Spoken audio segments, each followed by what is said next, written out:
Samuel Turner, a dignified elderly gentleman with a past as rich as the legacy he built, shuffled along the bustling terminal at Dallas-Fort Worth International Airport that crisp autumn morning. Clad in a worn brown jacket and clutching a time-worn leather satchel, Samuel's weathered face told a story of decades spent overcoming relentless adversity. His frail frame, a result of both age and the many hardships life had thrown his way, moved with a careful determination despite the stiffness in his joints. As he approached the crowded boarding area, Samuel's measured steps resonated with an inner strength that belied the physical toll of arthritis and a lifetime spent in constant vigilance. He was the man who had risen from nothing to create an airline empire that spanned the nation, yet today he traveled incognito as a humble passenger in seat 23B on a plain Boeing 737, his mission not one of luxury, but of reflection and silent resistance. In the midst of the sea of hurried travelers, Samuel remained quietly observant, his keen eyes taking in every dismissive glance and every whispered judgment.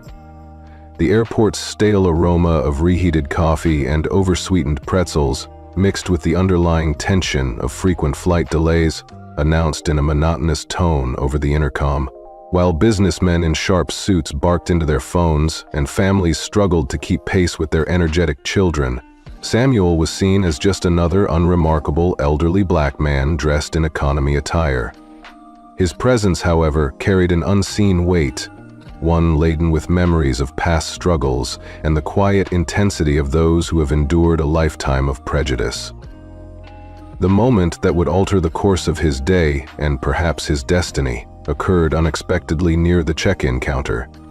As Samuel advanced in the line, a young white couple near him engaged in a petty squabble over who would carry their restless toddler, their voices tinged with an entitlement that seemed all too natural in that environment. Behind him, a middle-aged woman in a vibrant red scarf mumbled discontentedly about the slow pace of the line. Samuel listened intently, his heart aching with the silent recognition of these everyday conflicts. Yet, he remained composed and gracious in the face of apparent snubs. It was at the counter that Samuel encountered Karen Pierce, the flight attendant whose icy demeanor would spark a flame of righteous retribution deep within him. Karen, with her tall, lean frame and neatly pulled-back blonde hair, wore the immaculate navy uniform of Horizon Airlines with an air of superiority. Her pale, almost porcelain skin and sharply defined features, accentuated by a bold swipe of crimson lipstick, betrayed a coldness that went far beyond the demands of her job. When Samuel, with his trembling hands and slightly faded boarding pass, extended his documents, Karen's eyes narrowed with an unmistakable disdain. Without offering a kind word or even the minimal courtesy that many would expect, she snapped, "Ticket and ID, let's go." Her tone left no room for negotiation, her impatience manifesting in a condescending huff as she scanned his documents with a brisk, dismissive air. As the scanner's harsh beep sounded and Karen thrust the papers back at him, Samuel's expression remained calm, though his heart pounded with the weight of a lifetime of being undervalued. The cruel words that followed from her lips, delivered in a thick southern drawl, cut sharper than any physical blow. "Economy's in the back. Don't clog up my line," she muttered with venom, sealing Samuel's status in her eyes as a poor, insignificant old man unworthy of respect. Around him, some passengers exchanged furtive glances, while others pretended not to notice the injustice unfolding before their eyes. In that moment, every whispered judgment and every sneer of disregard coalesced into a poignant reminder of the unyielding racism that had dogged Samuel's steps since his youth. Despite the sting of humiliation, Samuel maintained his composure and continued his journey toward the jet bridge with measured resolve. His cane tapped steadily on the polished floor, marking each deliberate step toward the sanctuary of the waiting plane. Along the way, he encountered other travelers whose struggles echoed his own in subtle, silent ways. One such interaction involved a Latina woman named Sofia Morales, who wrestled with an obstinate carry-on suitcase that refused to fit into the overhead compartment. Samuel, with his innate sense of empathy and generosity, stepped forward to help her guide the recalcitrant bag into its place. Sophia's eyes softened with gratitude as she thanked him in a gentle tone, a brief moment of shared humanity amidst the chaos of air travel. Yet even this small act of kindness did not escape Karen's critical gaze. Stationed near the first-class cabin, she observed with increasing irritation the delicate balance of compassion and dignity Samuel embodied. Her reaction was immediate, a frown that deepened into a sneer as she muttered to herself about how Samuel, a member of a group she regarded as inferior, was holding up everything. Her quiet vitriol, uttered in private yet meant to be felt by anyone who cared to listen, only heightened the palpable divide between the haves and have-nots, between those who wielded power and those who were routinely diminished. It was in the echo of Karen's words that Samuel felt an old, familiar spark rekindling, a spark that had lain dormant for far too long. As he continued down the narrow jet bridge, the atmosphere transforming from the public chaos of the terminal to the enclosed intensity of the boarding passage, his thoughts churned with reflections of past injustices. Every dismissive glance, every whispered epithet had accumulated over the years, each one a small, persistent wound that he had learned to hide behind quiet dignity. Now, however, the humiliation inflicted by Karen Pierce would be the catalyst that set him on an irrevocable path toward retribution. The jet bridge itself was a narrow metallic tunnel that carried the stench of jet fuel and the tangible pressure of impending departure. Samuel's frail form moved slowly amidst the crowd, guided by memories of earlier battles fought against a system that continually underestimated his worth. Just as he reached a section of the bridge where the floor was slick from a spill, disaster struck. His worn shoe caught on a treacherous patch of spilled coffee, sending his cane skittering uncontrollably across the cold surface. In that precarious moment, his body teetered on the brink of collapse, and his instinctive reflexes momentarily faltered. It was then that Karen's hand, cold and unyielding, clamped around his arm with a force that belied her delicate appearance. "Move it, old man, you're holding up my flight," she barked imperiously, her voice carrying the chilly edge of contempt. With a dismissive tug that forced him 20 feet further down the bridge, Karen reduced Samuel not to a revered founder, but to a pitiful figure struggling against the current of her disdain. For a brief, shattering moment, the entire terminal felt the gravity of his vulnerability, the collective gasps of nearby passengers punctuating the cruelty of that encounter. Despite his internal turmoil and the burning need for dignity, Samuel remained silent, swallowing the shame and pain as he forced his weary body to continue forward. Within Samuel's heart, however, the humiliation sown that day and the countless similar wounds of a lifetime of discrimination began to coalesce into a singular, relentless resolve. He would not allow his identity, a culmination of years of struggle, loss, and hard-won victories, to be reduced by a single act of cruelty. Instead, he envisioned a sweeping, decisive response that would not only restore his own dignity, but would also expose the deep-seated injustices that so many had come to accept as inevitable. In that moment, as the hum of the airplane engines vibrated beneath him and the cold metal of the jet bridge pressed against his hands, Samuel Turner silently vowed that he would confront the venom of prejudice head-on. His retribution would be as grand and unmistakable as the empire he had built, a reclaiming of honor that would leave even his most callous adversaries trembling in its wake. Today, dear listener, as you reflect on Samuel's journey, a tale of quiet suffering transformed into a powerful declaration of defiance, remember that every slight and every moment of injustice, no matter how small, has the potential to ignite a spark of change. For Samuel Turner, the path to redemption would involve more than just a personal vindication. It was a mission to challenge a societal structure that had long relegated people like him to the margins. His story is one of hope, resilience, and an unyielding pursuit of justice that resonates with anyone who has ever felt diminished by the world around them. Through every trial he has faced, Samuel's spirit has not broken, it has only grown stronger. fortified by the many battles fought in silence. And as his tale unfolds, it reminds us all that true strength is born not from the absence of suffering, but from the courage to rise again in the face of overwhelming odds.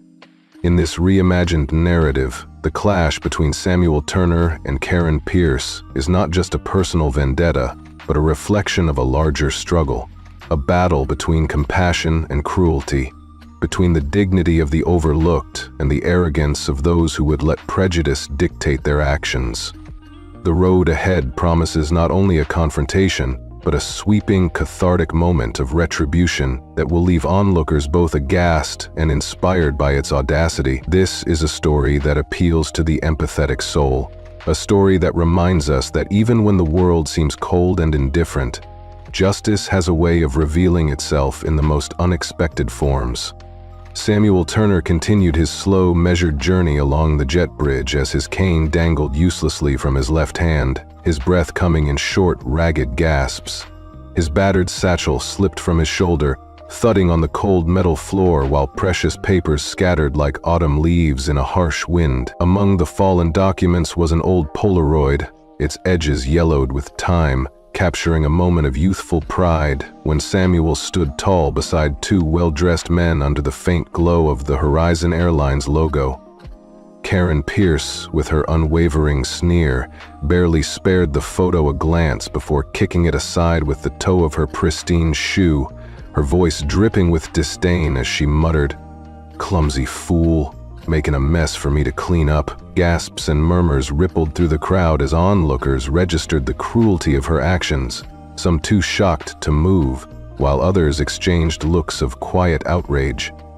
In the midst of the commotion, Sofia Morales, the compassionate Latina mother whom Samuel had helped earlier, stepped forward with a fierce determination in her eyes. "Hey, stop that!" she cried out, her voice trembling with anger and sorrow as she pleaded for mercy.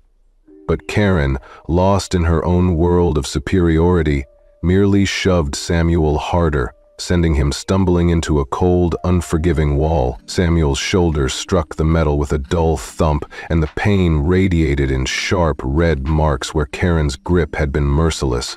Despite the humiliation and the physical ache, Samuel's eyes burned with a quiet resolve as he steadied himself against the wall, his battered body determined to keep moving, even under the crushing weight of injustice. Passengers around them could no longer ignore the incident. A teenage girl in a hoodie fumbled with her phone, hesitating before recording what she knew was a moment of profound injustice, while a rugged man in a cowboy jersey clenched his fists in silent outrage.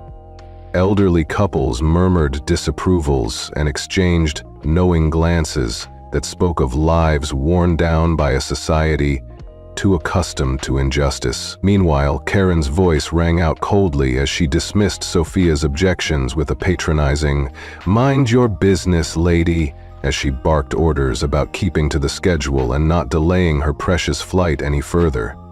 Samuel's cane lay abandoned a few feet away, its surface scratched from the fall as he slowly retrieved it with trembling hands. The pain in his arm pulsed with every heartbeat, yet his gaze, steady and unyielding, locked on Karen for a brief, charged moment before he turned his focus to gathering the scattered remnants of his past. Despite the chaos and the relentless cruelty, Samuel's spirit remained unbroken. He tucked the half-hidden Polaroid back into his satchel, a silent reminder of the empire he had built from scratch, and continued onward toward the plane. Each step was a testament to his quiet resilience and a burning desire for retribution. As he limped toward his seat in the economy section, his mind already churned with thoughts of justice, his inner determination growing with every hostile glance thrown his way. Karen Pierce, strutting ahead in her immaculate uniform and blinded by a false sense of superiority, had no idea that her callous actions that day would ignite an inferno of retaliation. Samuel Turner vowed silently that the storm of payback was coming, a reckoning so grand it would leave even the most hardened hearts in awe. Samuel Turner sat quietly in seat 23B as the atmosphere in the economy cabin grew thicker with tension and indignation. Karen Pierce, still reveling in her earlier triumphs over him, strode down the aisle with an air of imperious entitlement. When Tom Hargrove attempted to hand Samuel his pre-ordered meal, Karen snatched the tray from Tom's hands with such force that it startled everyone nearby. She barked, "Rules are rules. He doesn't get specials just because you feel sorry for him." Her voice carried just enough to draw the attention of several passengers who exchanged disapproving looks, and the moment resonated like a sharp slap across the souls of all who witnessed it. The tray was carelessly shoved back onto the cart, and Samuel could only watch as his dignity was further trampled underfoot. His stomach churned with a relentless hunger, a hunger that went beyond the physical pangs and spoke to decades of being treated as if he were invisible. The red marks from her earlier assault still pulsed on his arm, each throb a reminder of Karen's cruelty. He maintained his composure even as he sat, his eyes following her every move as she served the rows ahead with a cold detachment. The look on his face was one of quiet resignation, yet deep inside, Samuel nurtured a fierce determination, a determination born of lifelong struggle and the uncompromising necessity for justice. Nearby, a young redhead with freckles leaned over to a friend and murmured, "She has no right treating him like that. What's her problem?" Tom, still seething with silent anger, simply shook his head and replied, "Some people just like kicking others when they can." The cabin was filled with a palpable mix of pity and frustration as passengers watched Samuel, a man who had built Horizon Airlines from nothing, enduring this latest abuse with a stoic grace that only deepened their sympathy. As the plane ascended into the vast Texas sky and the steady roar of the engines filled the space, Samuel's mind turned over every slight, every jab that had been thrown his way. Memories of a hard childhood in a cramped Houston tenement mingled with the present injustice, and each recollection fueled a quiet, simmering resolve within him. He had endured far worse than the humiliation of a snatched tray and denied meal, and yet the wound was fresh and unfair. He recalled how Karen had dismissed the fact that he had paid for his meal online 2 days ago, her voice dripping with disdain as she retorted that her records showed nothing. When Samuel summoned the courage to speak up, his tone was calm yet edged with steel. "Miss Pierce?" he called out softly enough for nearby ears to catch his words. "Check again? I paid for that meal online. It is in your system." Heads turned, and even Karen paused, her icy smirk wavering as she flipped through her clipboard with a sudden urgency. Behind her, supportive murmurs began to rise among the passengers, including Tom, Sophia Morales, and even the observant redhead, who all subtly voiced their discontent through their eyes and whispers. In that moment, as the cold, unappetizing tray of meal was reluctantly returned to Samuel, a small but significant victory glimmered amid the cruelty. It was a humble act, a crack in the invincible armor of Karen Pierce's arrogance. And for Samuel Turner, it marked another step toward reclaiming his dignity and ensuring that the relentless tide of prejudice would soon be met with a force of monumental retribution. Samuel Turner sat in seat 23B, his frail frame sinking into the worn gray cushion while the cabin of the Boeing 737 buzzed with restless murmurs and low conversations. The earlier humiliations had piled on himself like the countless scars of a lifetime spent fighting against a system steeped in disdain. As the flight steadied after some turbulence over the New Mexico deserts, Samuel's stomach still ached with emptiness, and his spirit simmered with a rising storm of retribution. Moments earlier, a steaming cup of coffee had been set before him by Karen Pierce, the imperious flight attendant whose cruelty knew no bounds. In that fleeting moment, she had announced, "Black, please," her voice a calculated blend of condescension and authority, as she poured the rich, dark liquid and handed him the cup. Her deliberate slowness seemed meant to intimidate him, and Samuel accepted the cup with a calm that belied the storm inside. As he took a careful sip, feeling the warming heat soothe his parched throat, Karen's mocking tones slipped into caution. "Careful now, wouldn't want you to spill," she said with a faint, patronizing curl of her lips. But in an instant, fate and her own recklessness converged. With a careless trip and a misplaced elbow, Karen knocked the cup from his grasp. The scalding coffee burst forth, splashing across Samuel's lap and searing through his thin pants. His skin flared with pain as red welts and blistering burns seared his thighs and forearm, a white-hot lance that left him gasping as he jerked upright. The tray clattered to the floor while his half-eaten meal scattered across his shoes, and in that moment of chaos, Karen's voice rang out with a mocking, "Oops, clumsy me." As if his suffering were mere entertainment, passengers gasped and murmured in horror. Tom Hargrove cursed under his breath as he scrambled for napkins, while Sophia Morales clutched her toddler tighter, her eyes filled with disbelief and sadness. A young redhead's granola bar slipped from her hand onto her lap as everyone around shared an unspoken outrage at Karen's callous behavior. Samuel's hand trembled as he pressed napkins to his burning skin, the pain starkly reminding him of the physical and emotional scars forced upon him all his life. Each blister and stain was a testament to a history of discrimination and degradation, a history that Karen meant to repeat with every action. But Samuel Turner was not a man to be broken by cruelty. Despite the burning agony and the humiliation of having his dignity trashed in front of an entire cabin, a cold fury began to build within him. His eyes, sharp and resolute, flashed with a fury that belied his frail body. He knew that Karen had not stumbled by accident. Her actions were deliberate, a brutal reminder that to her, he was less than nothing. As the plane shuddered through pockets of rough air at 35,000 feet over the stark New Mexico skies, his thoughts grew sharper, each jolt of turbulence intensifying his determination for revenge. The Boeing 737's metal frame groaned under the stress of the flight, and as the cabin lurched, Samuel's treasured wooden cane skidded away, clattering on the carpet. Struggling to regain balance, his left hand shot out and gripped the armrest of a nearby seat, eliciting a startled cry from a young woman across the aisle. The burns on his legs and forearm pulsed painfully, and blood from a fresh cut above his eyebrow mingled with the remnants of the scalding coffee. Yet, even as pain seared through his temple with each shudder of the aircraft, his mind locked onto every slight Karen had inflicted. Then, as if the universe had decided to compound his suffering, Karen Pierce stormed down the aisle like a hawk with eyes of ice. Her pristine navy blazer and carefully styled blonde bun remained immaculate despite the unfolding chaos. With the calculated step of someone who believed herself untouchable, she zeroed in on Samuel.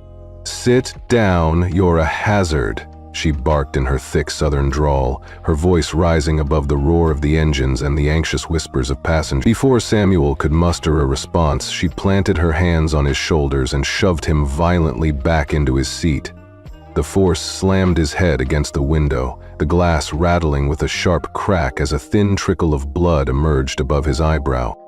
Samuel grunted as his vision blurred momentarily from the pain, but the real agony lay not just in the physical harm inflicted, but in the humiliation of having his dignity stripped away in public. His body, battered by insults and abuse that went far beyond the pain of burns and cuts, trembled with restrained fury. Across the aisle, Tom Hargrove's jaw clenched, and Sophia Morales' eyes welled with tears as the young redhead gasped, her hand flying to her mouth in shock. Not all were willing to stand by silently. Jamal Carter, seated 2 rows ahead, pulled out his sleek smartphone and began recording the scene. His short dreads framed a face set in a determined frown, and his brown eyes narrowed as he captured Karen's violent shove and Samuel's pained wince. "This is going viral," Jamal said under his breath, louder than intended, enough for Karen to catch wind. With the malicious precision of a tyrant, Karen spun towards him, her sneer morphing into a snarl as she lunged forward. "No filming allowed," she snapped, swiping at his wrist and twisting it until he cried out in pain. The phone tumbled to the floor, clattering amid the whispers of discontent, and before anyone could protest, she scooped it up and shoved it into her blazer pocket with an air of triumphant authority. "That's confiscated," she declared imperiously, her tone as cold as the steel in her eyes. The cabin buzzed with whispered outrage as passengers exchanged looks that ranged from shock to simmering anger. Tom muttered through gritted teeth, "She's a bully with a badge," and even Sophia, clutching her toddler closer, whispered that someone had to stand up to such cruelty. Yet, as the captain's calm voice over the intercom announced that the worst of the turbulence was over, the immediate storm seemed to subside, leaving only the heavy, oppressive silence of unspoken rage. Samuel Turner sat with his blood-streaked face and burning skin, his mind racing amidst the physical agony. His cane lay forlorn by the window, just out of reach, as his thoughts turned darkly pragmatic. The relentless injustice and vicious arrogance of Karen Pierce had pushed him to a tipping point. He would not allow her cruelty to go unpunished. Though battered, he was a man who had built Horizon Airlines from a single plane and a dream, and in his 72 years he had endured countless hardships. Today, she had not only assaulted him physically, but had also struck at the very core of his dignity and self-worth. As he sat there, every fiber of his being pulsing with a blend of pain and wrath, Samuel's eyes caught sight of Jamal's earlier act of defiance. The recording, even if confiscated now, held the promise of exposing the injustice for all to see. In that silent, charged moment, a spark of alliance passed between Samuel and Jamal. A mutual understanding that the scales of power were about to be upended. Samuel's hand slipped into his jacket pocket, brushing against the cool surface of a burner phone he had kept hidden for emergencies. Its screen was dark now, but within its circuitry lay the power to reclaim his honor. He vowed that when the time was right, he would use that weapon to turn the tables on Karen Pierce. The cabin lights cast a pale glow over rows of passengers still whispering in disbelief, and even as the flight continued its smooth course over the Arizona night sky, a storm of retribution brewed within Samuel Turner. His body was weakened by the blows inflicted by Karen, but his resolve was as hard as the steel of the aircraft's frame.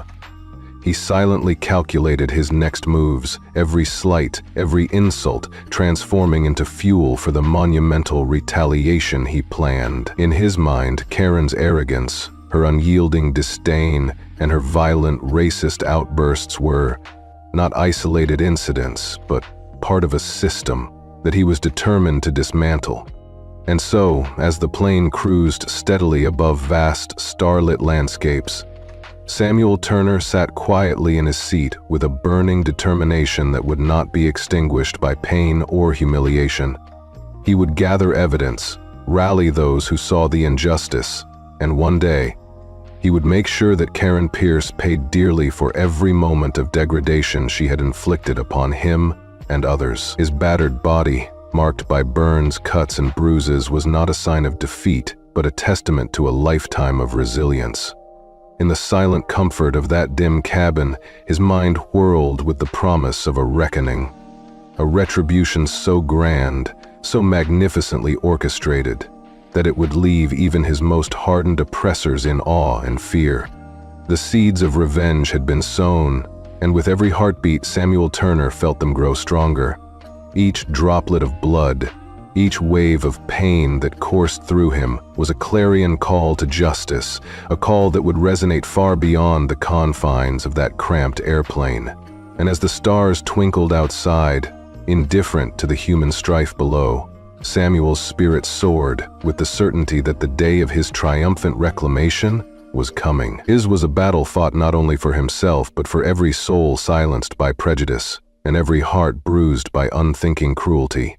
It was a battle to restore dignity, to flip the script on those who thrived on the suffering of the weak, and to ensure that one day every public display of arrogance, like Karen Pierce's ruthless reign of terror, would be met with a response so overwhelming that the world would stand in stunned silence, saying, "Now, that is justice done." Samuel Turner sat in his seat 23B as the tension in the cabin grew thicker than the stale coffee scent in the air. Across the aisle, Tom Hargrove closed his laptop with a furrowed brow, his crisp white shirt now wrinkled by worry, while Sophia Morales gently rocked her sleeping toddler 2 rows ahead. Even the redhead beside Tom fidgeted with her empty granola wrapper, her freckles standing out on her pale face as she replayed Karen Pierce's merciless shove over and over in her mind. The air was heavy with the scent of antiseptic and spilled coffee, remnants of the napkins Samuel had desperately used to dab his burns and wipe away his blood. Jamal Carter, 2 rows ahead, still rubbed his sore wrist where Karen had twisted it, his short dreads framing a face marred by frustration as he stared at Samuel with burning eyes. Jamal's eyes burned with anger when he realized the confiscated phone was now nothing more than shattered plastic clutched in Karen's smug hands. His voice, low but fierce, cut through the murmur of the cabin as he whispered, "That is bullshit. She cannot get away with this. I'll get that video to the news, I swear." Samuel managed a pained yet determined nod and a faint smile that barely masked his agony. Jamal quickly scribbled his number on a crumpled napkin, passing it to Sophia, who, with trembling fingers, handed it along to Samuel. The napkin was tucked beside the hidden burner phone in his jacket pocket, rekindling a slender hope in his heart amidst the overpowering humiliation. But Karen Pierce was not ready to let any rebellion rise. With a cold, calculating gaze, she emerged from the galley, her navy blazer immaculate and her blonde bun gleaming under the dim cabin lights. Her sharp blue eyes scanned the passengers before she slowly approached the first-class section, where a younger co-worker named Mike Tanner lounged. Karen's voice dropped to a sly, hushed tone as she confided in him, "I need a favor. That guy in economy, the one filming me, is causing trouble. I have his phone, but I need it gone." Mike, with a cocky grin, demanded, "What's in it for me?" Karen dangled a first-class voucher with gold trim, promising a next flight upgrade, front-row privileges, even free drinks if he disposed of the evidence. Mike accepted the deal with a laugh, taking the phone from her and striding casually through the aisle, the mocking sound of his voice trailing behind him as he muttered, "Shouldn't have caused trouble." In a heartbeat, Mike vanished into the galley and, hidden by the clatter of trays, smashed the phone against the counter. The pieces of evidence were tossed into a trash chute, and with a nonchalant wipe of his hands on his pants, he returned to first class, leaving Samuel and the rest of the cabin reeling with disbelief. Jamal's face fell in shock and rage as he muttered, "That bastard!" He got to him, while Samuel's stomach twisted in a mix of pain and loss. Another ally had been lost to the greed and racism that fueled Karen's reign of terror.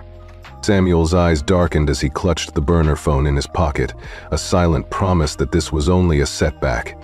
Even as Captain Reynolds, a towering figure with graying hair and a stern salt and pepper beard, emerged from the cockpit after being summoned by Karen's call, Samuel's mind churned with plans for a monumental retribution that would shake Karen's world to its core.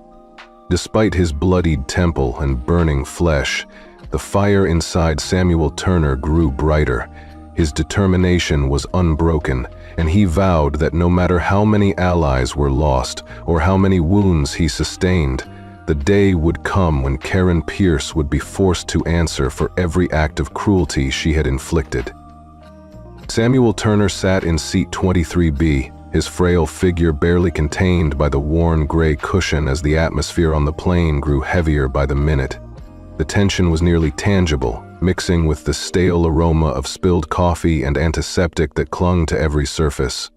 Across the aisle, Tom Hargrove sat with his laptop closed and his once crisp white shirt now creased by worry. His hazel eyes darted between Samuel and the unfolding chaos, filled with both anger and helplessness. 2 rows ahead, Sophia Morales cradled her sleeping toddler, her dark ponytail swaying gently as her tired face betrayed the burden of worry. Even the redhead seated beside Tom fidgeted with her empty granola wrapper, whispering under her breath as she replayed every moment of Karen Pierce's cruelty in her mind.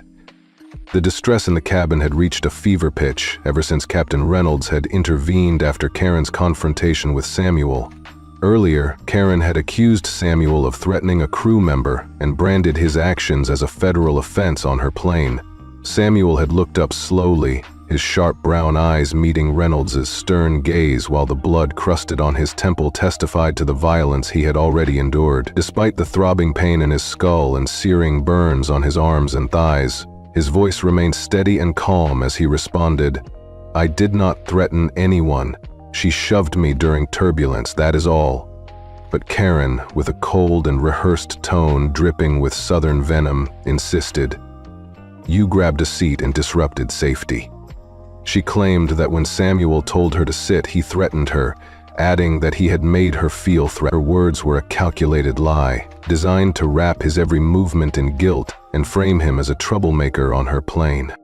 Passengers murmured among themselves, their voices a low ripple of disbelief. Tom Hargrove immediately shook his head and leaned forward, his voice gruff and firm as he declared, "That is not what happened. She pushed him. He was simply steadying himself."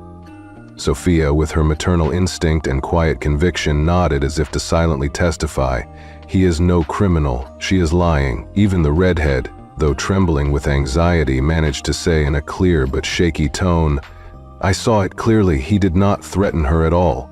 Jamal Carter, sitting 2 rows ahead, clenched his fists and added his own seething remark, "She is covering for herself after stealing my phone."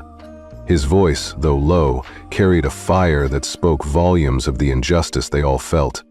Before any further protest could arise, Captain Reynolds silenced the cabin with a sharp command, "Enough! I will handle this." He then turned his attention back to Samuel, ordering, "Stand up." With considerable effort and a struggle that caused his body to creak in protest, Samuel rose, gripping his battered wooden cane tightly in his left hand. As he obeyed, Captain Reynolds nodded toward Karen, who had stepped forward with a smug glint in her eyes. The captain's tone was flat as he said, "Search him." Karen's hands moved swiftly and with calculated roughness as she patted down Samuel's jacket and pants. The familiar burns still throbbed painfully beneath her touch, and every brush against his skin ignited fresh sparks of indignation.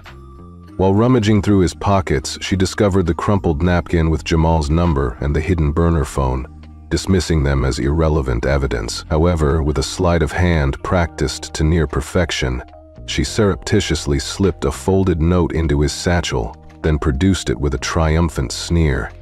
"What is this?" she demanded, unfolding the note for Captain Reynolds to examine. The hastily scrawled words read, "I'll make you pay." The handwriting was not his, and the note was meant to serve as damning evidence against him. Reynolds snatched the paper, his frown deepening as he compared the note to Samuel's calm protestation of innocence. "Is this yours?" he demanded. Samuel's sharp eyes widened in shock as he replied in a steady, gravelly voice, "No, I did not write that. She planted it."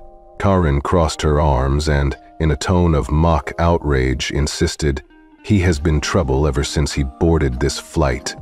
Captain Reynolds studied both the note and Samuel, his gray eyes narrowing in thought. After a long pause, he said, "This does not look good for you. We will sort this out when we land. You are now under watch until then. One wrong move and you will be in cuffs. I will keep an eye." Turning his attention to Karen, he commanded her to watch over Samuel until they reached the ground. Samuel sank back into his seat as the weight of the captain's warning pressed on him. His heart pounded against his frail chest, and the marks on his body, from the burns and the blood-crusted temple to the lingering bruises, became cruel symbols of the lie now hanging over his head. The cabin buzzed with whispered outrage and sympathetic murmurs. Tom Hargrove muttered curses under his breath while Sophia's eyes glistened with unshed tears. The redhead glared at Karen with open disgust, and Jamal's fists trembled with fury as he hissed that she had set Samuel up. It was clear to everyone that Karen had not only physically assaulted Samuel, but had also orchestrated this elaborate frame, twisting his actions into a crime he never committed. Karen's stance at the end of the aisle was that of a predator, her posture relaxed but her eyes burning with a cold, victorious satisfaction. She believed that by planting the note and fabricating a narrative that painted Samuel as a danger, she had successfully silenced any opposition and buried him beneath layers of lies and prejudice. But Samuel's mind, though fogged by pain, was racing with a plan. His fingers brushed the hidden burner phone in his jacket pocket, a device that, despite its dark, unlit screen, held the promise of vindication and retaliation. Samuel knew that he had built Horizon Airlines from nothing, fought through countless adversities, and refused to be broken by a single crooked flight attendant. The thought of the stolen video footage, now lost forever thanks to Karen's collusion with her accomplice Mike Tanner, stung like a fresh wound. Yet, even in this moment of betrayal and humiliation, Samuel's spirit surged with a fierce resolve. Outside, the Boeing 737 soared through the inky night as it crossed the jagged silhouette of the California border. The sprawling lights of Los Angeles beckoned like a distant promise of freedom and justice, even though inside the cabin, the air was thick with unspoken grievances. Samuel remained in his seat, his frail body pressed against the cushion as he silently calculated his next move. His sharp brown eyes, dulled by physical pain yet fierce with inner fire, remained fixed on the seat back ahead, where his thoughts churned like a storm. Every whispered conversation from his fellow passengers, every display of solidarity, from the petition that had already been gathered by Tom, Sophia, Jamal, and even a burly man in a Cowboys jersey, was a reminder that he was not alone in his fight. In a matter of minutes, 50 signatures had been collected on a hastily written petition demanding an investigation into Karen Pierce's actions for physical assault, false accusation, and misconduct. That document, clutched tightly in Sophia's trembling hand before being presented to Captain Reynolds, represented not just support for Samuel, but a collective outcry against racism and abuse of power.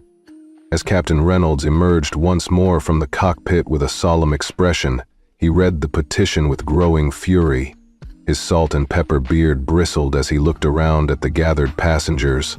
Their voices, united in dissent, filled the cabin with a palpable energy of resistance that Karen had not anticipated. "This is unacceptable," Captain Reynolds declared, his authoritative tone cutting through the ambient hum of the plane. "We will investigate every claim made against flight attendant Karen Pierce."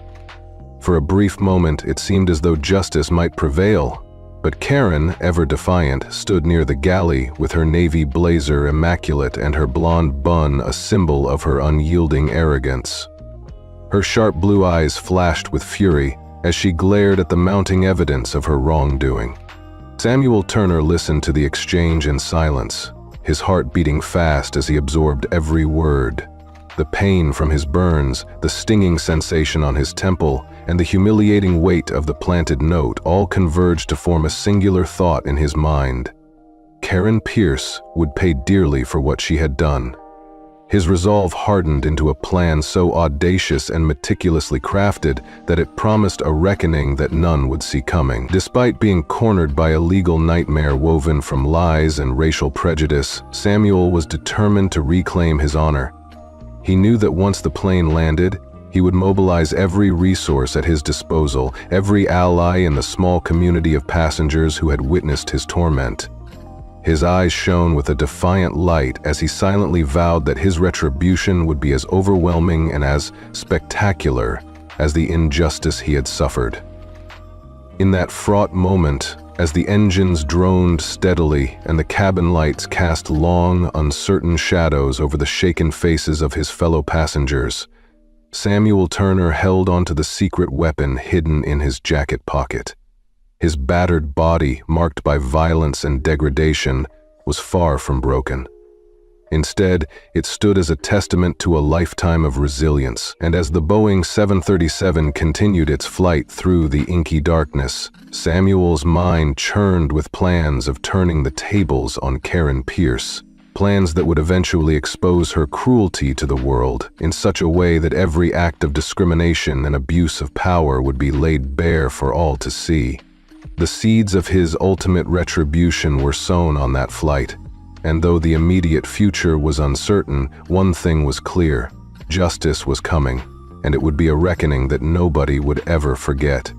Samuel Turner sat in seat 23B, his frail body slumped against the worn gray cushion, while the cabin's atmosphere grew ever more charged with anxiety and indignation.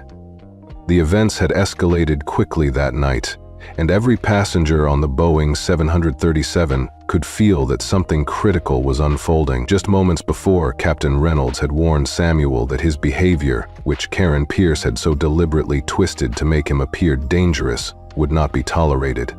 Reynolds had accused him of threatening a crew member, a charge that Samuel calmly and firmly denied. "I did not threaten anyone," he had said, his gravelly voice steady despite the pain radiating from his burns and the blood-crusted cut above his temple. "She shoved me during turbulence, that is all," Karen had countered with rehearsed venomous remarks, insisting that he had disrupted safety and even threatened her personally, her southern drawl thick with malice. The murmurs among the passengers swelled into an uproar of disbelief and outrage.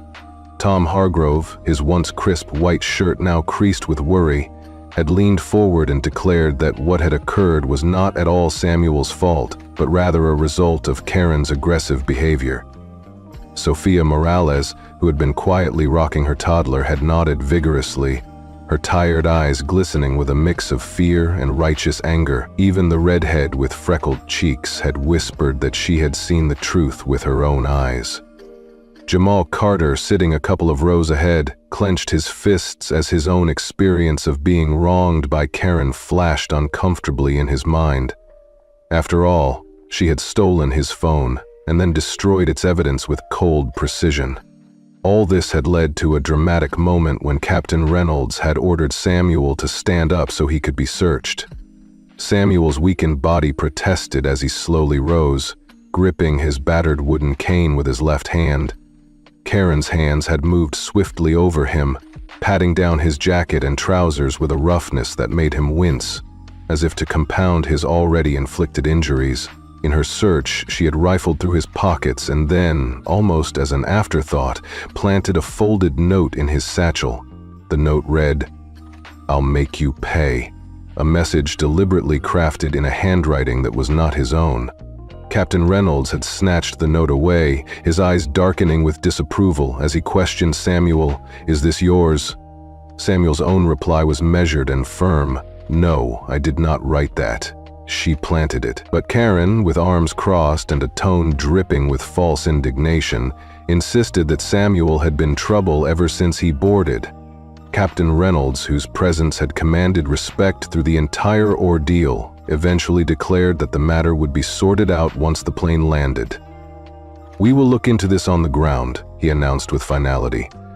With that, he turned his attention back to the cockpit, leaving Samuel under Karen's watch.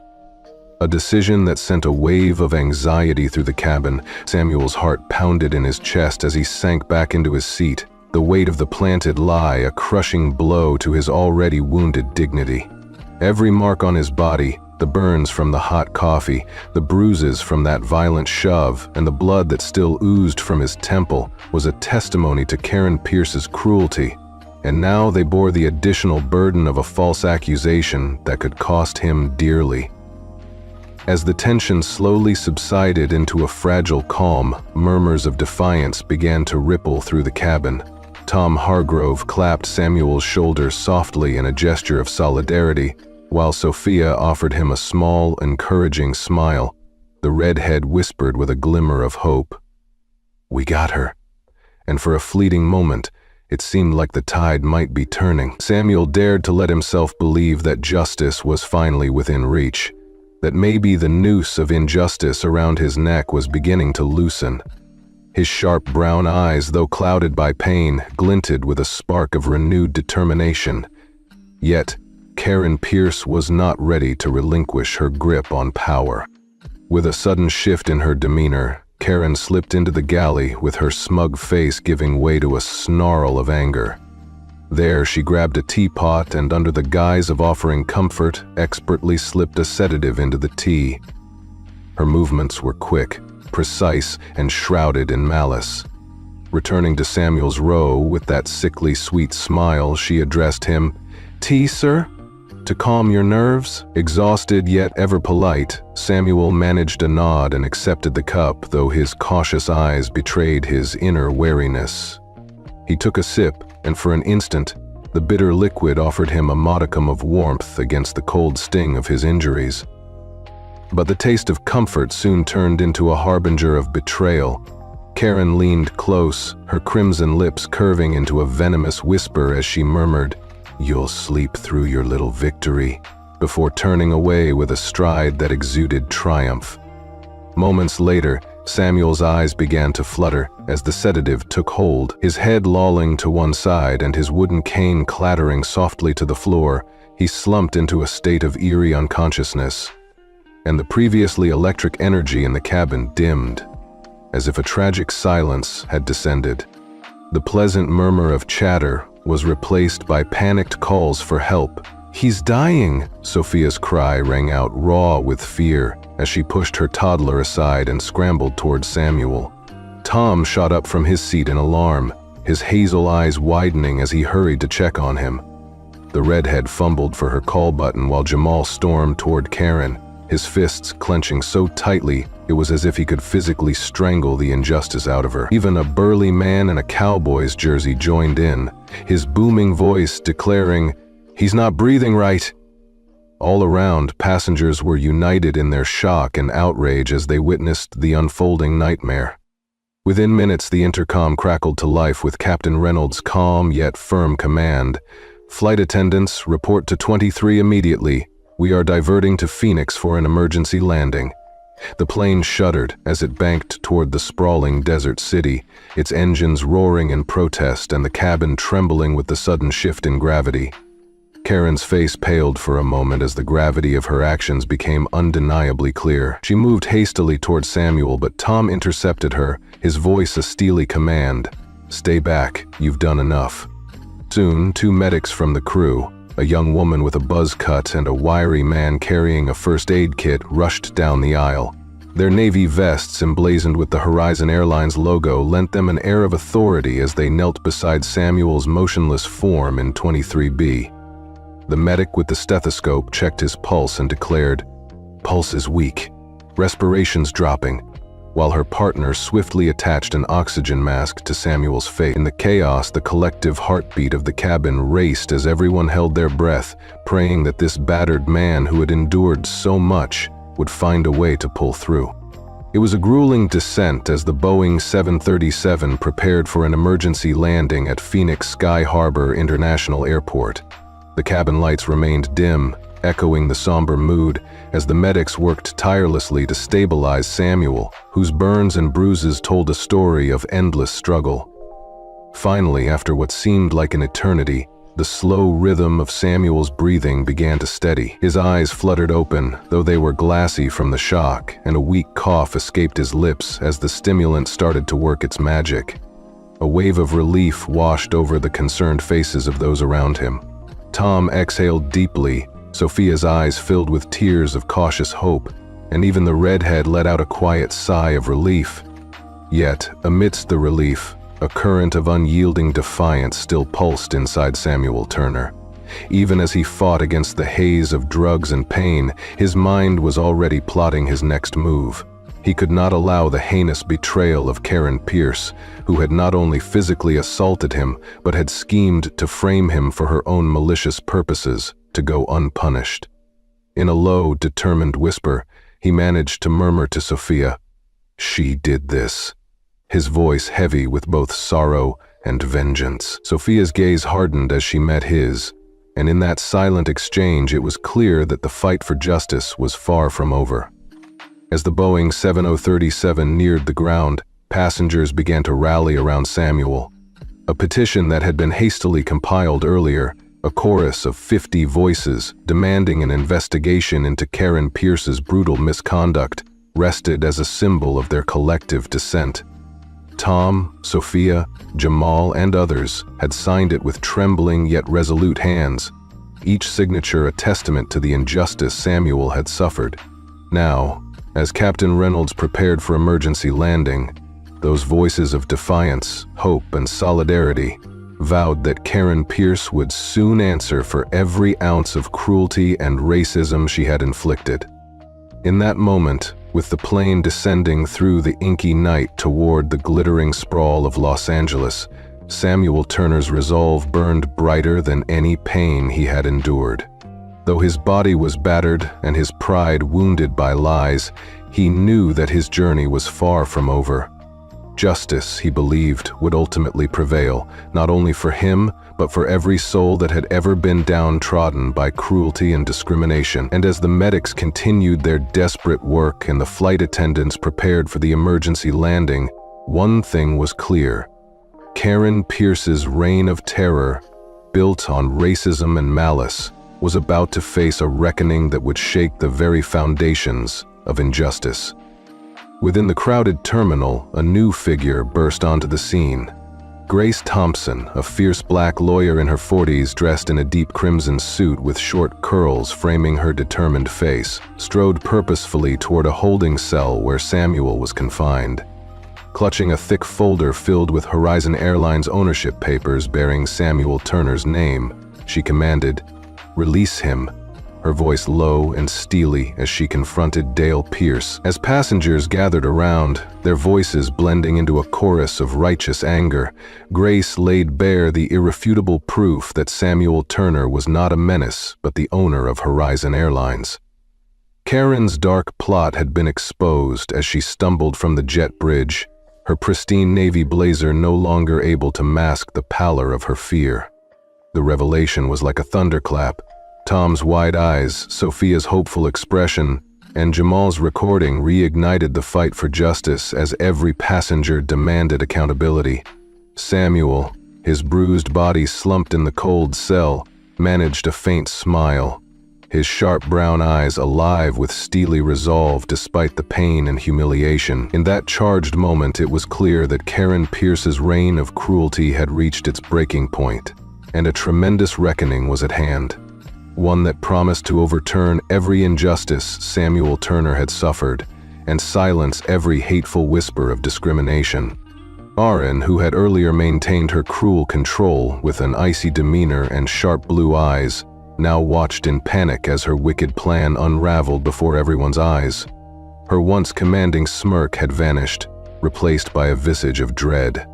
Clutching her phone as though it were the last vestige of her power, she dialed her union representative with trembling fingers. "I need backup now," she whispered into the receiver, her voice thick with desperation. Her plea was not for justice, but for protection. Protection from a mob of outraged passengers who now had the strength of numbers and truth on their side. She had nearly killed Samuel Turner, a man who had endured a lifetime of prejudice to build an empire, and now everyone was aware of her monstrous behavior. As Samuel's stretcher was rolled slowly along the jet bridge, the terminal erupted with chaos. Passengers, galvanized by the injustice they had witnessed, began to chant and shout. "She's done and justice is coming," cried one, while another bellowed, "Horizon Airlines belongs to Samuel Turner." Their voices filled the cavernous space, creating an atmosphere thick with insurgent hope. It was then that a new figure stormed into the scene. A formidable and dignified lawyer named Grace Thompson, dressed in a deep crimson suit that contrasted sharply with the sterile surroundings. Grace's short curls framed a face etched with determination. With a heavy folder clutched tightly under one arm, she strode purposefully toward a locked holding cell where Samuel had been confined by Karen's accomplice, Dale Pierce, a hulking cop in his late 30s, known for his sunburned sneer and brute behavior. Grace's entrance was like a bolt of lightning splitting through the turbulent skies of injustice. With a voice as sharp as a steel blade, she slammed the Horizon Airlines ownership papers onto the table, her tone leaving no room for denial. "Samuel Turner is the rightful owner of Horizon Airlines," she declared, her voice ringing with authority. "Your sister assaulted him, framed him, and nearly killed him. She's finished." The papers, with Samuel's name emblazoned at the top, served as irrefutable evidence that not only vindicated him but also exposed the depth of Karen Pierce's treachery. As Grace's words resonated through the terminal, Dale's squad froze, their heavy boots shuffling uncertainly over the polished floor. The passengers, now emboldened by the truth, surged forward with shouts of, "She's done! And justice is here!" A Horizon Airlines board member named Harold Vance soon appeared on the scene, his bald head gleaming beneath the terminal lights and his sleek gray suit exuding authority. With 2 colleagues at his side, his arrival marked the beginning of the end for Karen Pierce. His voice was clipped and decisive as he faced her directly. "Karen Pierce, you are fired, effective immediately," he pronounced, his tone carrying the weight of a guillotine drop on her world. "Your actions are a disgrace to this company, and you will be held accountable for every ounce of cruelty you have inflicted." Karen's sharp blue eyes widened in disbelief, her crimson lips parting in a scream that faded into a futile protest. "He's lying," she shrieked, lunging weakly toward Samuel as if to reclaim some small measure of power. But Dale Pierce intercepted her desperate advance, forcefully restraining her with a now subdued glare. Despite her protests, the evidence had turned the tide irrevocably in Samuel Turner's favor. Passengers cheered, their unified voices like a tidal wave of justice crashing against the oppressive lies of the past. Tom Hargrove and Sophia Morales exchanged looks of relief and vindication as Jamal Carter resumed filming with steadfast resolve, determined to capture every moment of Karen's downfall. Yet Karen was not yet finished with her devious machinations. In a final, desperate bid to salvage her shattered facade, she pulled out her own phone and attempted to upload a doctored video, a vile montage designed to depict Samuel as a menacing figure, his frail form twisted in anger, while amplifying her own cries of abuse in a warped, disingenuous symphony. But the moment her manipulated video hit the networks, it ignited a ferocious backlash. The stream spread rapidly across social media, catalyzing a white supremacist mob already simmering on the outskirts of the airport. Nearly 50 men, their faded caps and patched jackets clutched in grim determination, surged onto the tarmac with pipes, chains, and hateful chants. Their derisive slurs and roars of "Get the bastard" reverberated through the night as they smashed windows and dented the plane's metal body. One man torched a fuel cart, its flames licking the dark sky, while another's chain swung viciously at the aircraft. The mob's savage attack was a horrifying culmination of racial hatred stoked by Karen's twisted narrative. Caught in the midst of the chaos, Samuel stumbled and was roughly hauled by Dale's squad towards a holding cell within the terminal. The medics' efforts to safeguard him were overwhelmed by the brutality of the moment, and as he was forcibly cuffed, fresh blood trickled from his temple. Inside the cramped, cold cell, a stark concrete box with a solitary metal bench, Samuel sat slumped, every physical wound a bitter testament to the injustice he had suffered. His breathing was shallow, but his eyes, though tired and filled with the scars of battle, burned with an unquenchable resolve. He had survived this onslaught, and though his legacy now hung by a thread, his spirit remained indomitable. Amid the pandemonium, Grace Thompson's commanding presence rallied the remaining voices of reason and integrity. With a look that combined both compassion and steely determination, she confronted Dale Pierce once more, her voice rising over the din. "Unlock that cell right now." Her folder of incontrovertible evidence lay open on a nearby table, its pages a damning record of every atrocity committed by Karen Pierce. "Your sister's actions are beyond redemption," Grace declared, her words slicing through the chaos. "Samuel Turner has built this airline from the dust, and now it is time for you to face justice for your sister's cruelty." The passengers, now united in their defiant stand against hatred, roared their support. Even as Karen's final, desperate video attempt flickered on screens and was quickly debunked by the raw, unedited footage from the plane's security cameras, the truth could not be hidden. Inside a nearby security van, which now carried Samuel Turner away to a safe house, his spirit burned with quiet triumph, despite the ravages of brutal abuse and the searing betrayal by those meant to protect him. Samuel's voice, steady, gravelly, and unyielding, echoed in the digital ether as he declared to the world, "I am Samuel Turner, owner of Horizon Airlines.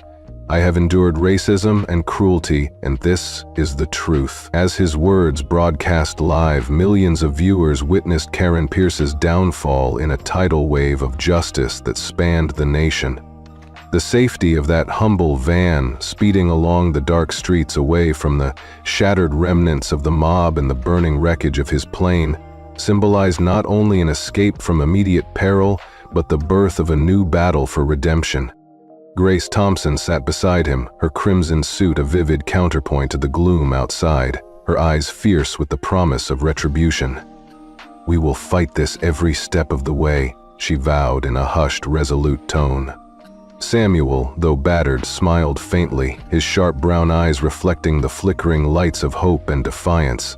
"She thinks it's over," he whispered, his gravelly voice imbued with steel. "But her cruelty will be consumed by justice." And so, as the van disappeared into the night, carrying Samuel Turner and the legacy he had built over decades, one thing was abundantly clear to every witness and every heart that had joined in his struggle. Karen Pierce's reign of racist terror was at an end, and a new era of accountability and truth had just begun. Samuel Turner's harrowing journey aboard Horizon Airlines culminated in a moment that would alter his legacy and shatter the veneer of racial injustice that had plagued him for decades. As the Boeing 737 touched down in Phoenix with a jolt that rattled every passenger, the chaos that had built up throughout the flight exploded into a cacophony of shouts, protests, and raw emotion. Medics hurried to lift his battered, frail body onto a stretcher, while his blood-crusted temple and scalded arms bore silent testimony to the vicious physical and emotional abuses he had endured. His faded brown jacket, stained with coffee and blood, clung to him like a second skin, and the marks left by Karen Pierce, a flight attendant whose cruelty had been both calculated and ruthless, were emblazoned on his skin for all to see. In the terminal, the raw pulse of outrage was unmistakable. Passengers gathered with faces etched in disbelief and righteous anger. Tom Hargrove, whose once crisp white shirt now hung in disarray, stood tall with his hazel eyes ablaze as he watched Samuel being carted away. Sophia Morales, gripping her toddler tight, radiated both maternal care and steely resolve as she joined others calling for justice. The red-hailed passenger, her freckles vivid against her pale cheeks, whispered, "I can't believe this is happening," while Jamal Carter's trembling fists and resolute gaze revealed the burning passion of someone who had risked his own safety to document every assault committed by Karen Pierce. In the ensuing melee, Dale Pierce's squad tried in vain to control the situation. Passengers' collective voice and the onslaught of truth overwhelmed the mob's vicious advance. Amidst the chaos, Karen's smug facade finally shattered. Her pristine navy blazer and perfectly coiled blonde bun stood in stark contrast to the pandemonium as she was eventually restrained by security officers. Her fate was sealed when multiple officers, swayed by the undeniable evidence and the public outcry, placed her under arrest for attempted murder, assault, and falsifying evidence. Her downfall was broadcast live, her mugshot a stark and bitter reminder of how unchecked prejudice and cruelty ultimately lead to ruin. While the chaos raged in the terminal, a security van whisked Samuel Turner away to a safe house, a modest brick building tucked behind scraggly palms on a quiet street. Inside the van, as the tires hummed against the asphalt and the neon lights of the city blurred past, Samuel leaned against the vinyl seat. His body was weakened by the brutality he had endured, his right arm aching with the fading marks of Karen's grip, his thighs and forearms still blistered, yet his spirit burned brighter than ever. Grace Thompson sat beside him, her crimson suit a vivid beacon of hope. She squeezed his hand firmly and murmured, "We will fight this, every step of the way." Samuel, with his sharp brown eyes reflecting both pain and unyielding resolve, replied in a gravelly whisper, "She thinks it's over, but her cruelty will be consumed by justice." In the safe house, amidst the dim glow of a single lamp and the quiet hum of an old laptop, Grace inserted a USB drive. The screen flickered to life, flooding with unedited security footage that indisputably recorded Karen Pierce's every act of brutality and deceit. The raw, uncompromised images showed Karen dragging Samuel down the jet bridge, denying his meal with a sneer, spilling scalding coffee on his legs, and, worst of all, tampering with his tea to force him into a sedated sleep. As the footage streamed live to a captivated audience across the nation, Samuel's voice, steady and resolute despite the pain, declared, "I am Samuel Turner, owner of Horizon Airlines. I have endured racism and cruelty, and this is the truth." Millions watched as the unvarnished truth dismantled Karen's twisted narrative. The public's outrage surged like a tidal wave, overwhelming those who had once defended her. Police swarmed the airport. Her mob of extremist supporters was dispersed, and the fires that had briefly consumed the aircraft were doused by determined firefighters. Samuel's legacy, though scarred, now shone with the light of accountability and reform. Horizon Airlines would be reborn, not in the ashes of hate, but through the righteous fire of justice. Standing in the safe house, Samuel's frail yet resilient figure was a testament to the power of endurance. His journey had been long and brutally unforgiving, marked by physical assault, deep-seated racial injustice, and a relentless campaign of humiliation. Yet, in that final moment of reckoning, he transformed his suffering into a weapon. With the help of allies like Grace Thompson, Tom Hargrove, Sophia Morales, Jamal Carter, and countless others who had stood by him, Samuel Turner not only reclaimed his name, but also redefined his destiny. "Take it," he said softly to Grace, his voice trembling with both exhaustion and determination. "Horizon's yours now. Root out the rot and rebuild what I started." Grace, her eyes wide with a fierce promise, nodded. "I'll make it right." That declaration echoed far beyond the confines of the safe house, resonating with every person who had ever felt oppressed or silenced. Samuel's final act was not one of vengeance for its own sake. It was a call to reform, an invitation for the world to stand up against injustice in every form. As the safe house door closed behind them and the van sped through the dark streets of Phoenix, Samuel Turner's story became a beacon of hope. His journey, marred by scars both visible and hidden, taught us that true power is not in retaliation alone, but in the unwavering commitment to building something better from the ashes. Karen Pierce's reign of terror, fueled by racism and cruelty, was over, and in its place, a new era of accountability, reform, and unity was just beginning.